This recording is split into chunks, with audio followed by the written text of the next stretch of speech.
was a time when British Olympic medal winners became household names because there were so few of them.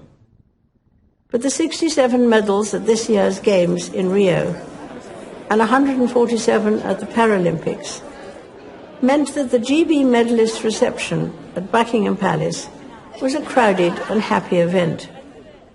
Throughout the Commonwealth, there were equally joyful celebrations. Grenada, the Bahamas, Jamaica and New Zealand won more medals per head of population than any other countries. Many of this year's winners spoke of being inspired by athletes of previous generations. Inspiration fed their aspiration, and having discovered abilities they scarcely knew they had, these athletes are now inspiring others.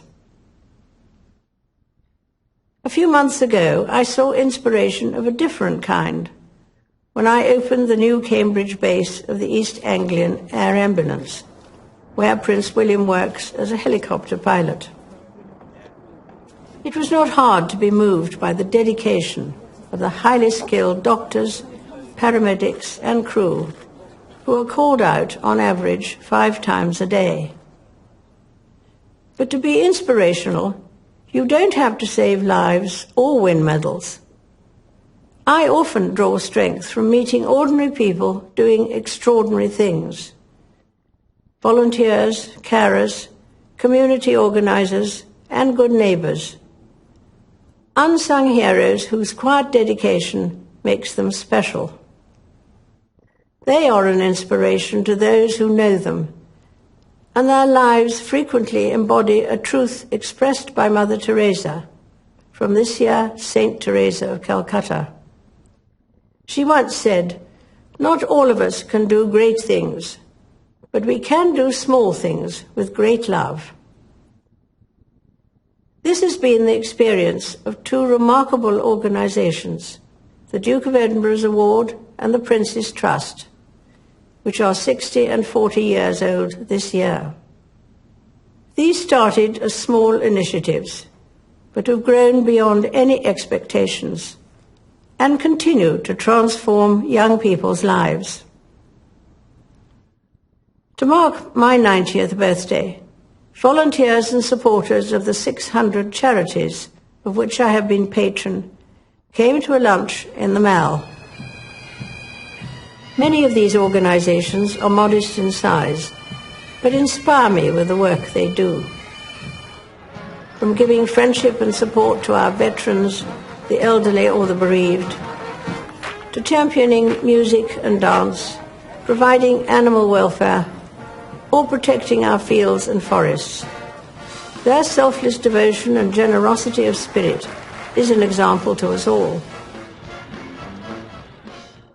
When people face a challenge, they sometimes talk about taking a deep breath to find courage or strength. In fact, the word inspire literally means to breathe in. But even with the inspiration of others, it's understandable that we sometimes think the world's problems are so big that we can do little to help.